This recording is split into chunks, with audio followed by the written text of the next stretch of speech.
Adorer bon, pas monter notre bagage qui est adoration. Alléluia. Moi senti seul, et triste sans panique, et sans traîner.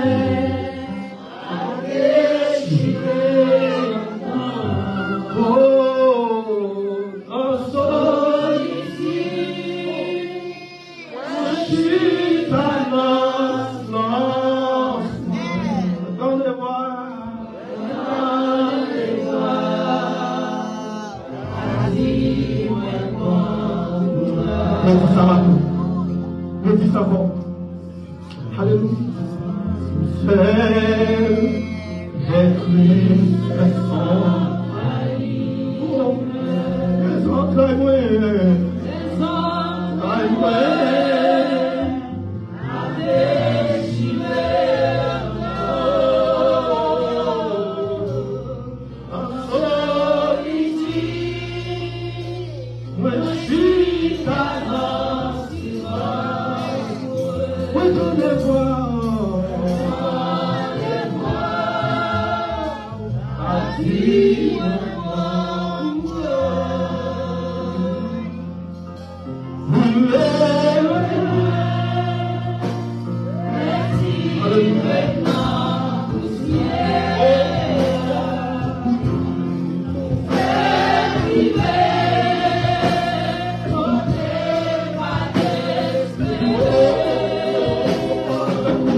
Sorti,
Sans Jésus, ça va, Jésus,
avec serviteurs. Nous bien entendre des paroles.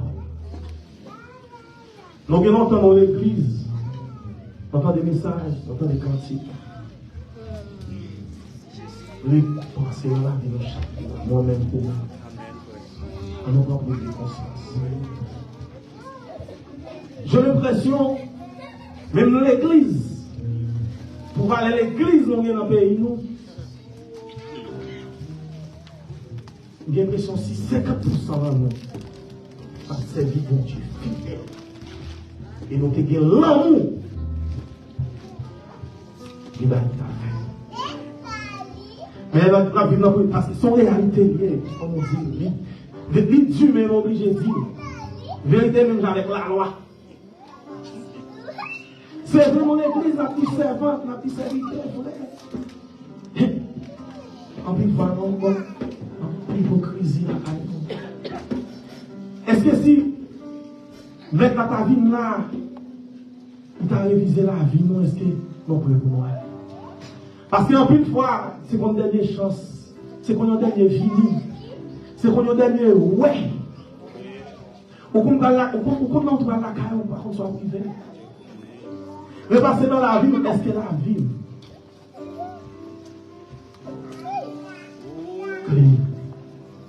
est-ce que je ne pas dire au monde que mon problème avec lui, je ne vais pas pardonner tel, je ne vais pas pardonner tel. Parce que je vous bagaille, si vous me dites, toi tu es sur l'estomac, chaque jour, on entre dans l'église.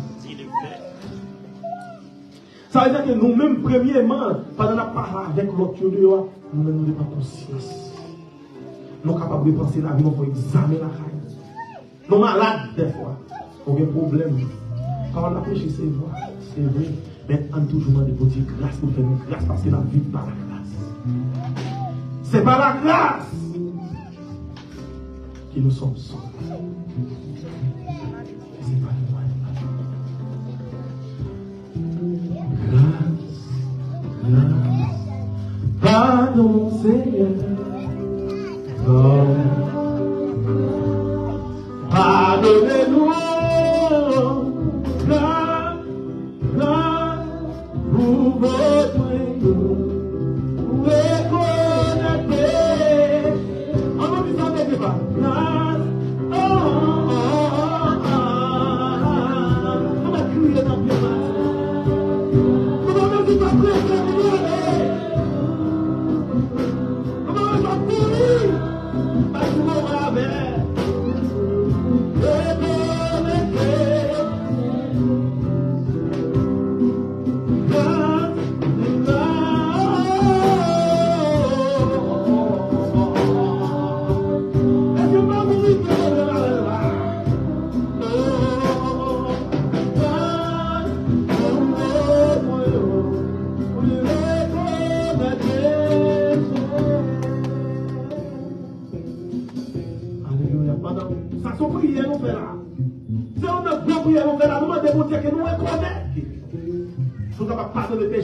Et servication de en parole là.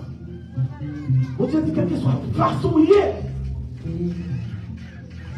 Vous ne pouvez pas raconter pasteur Rocher. Vous ne pouvez pas raconter frère Silvio. Vous ne pouvez pas raconter maestro. Vous ne pouvez pas raconter frère ou soeur.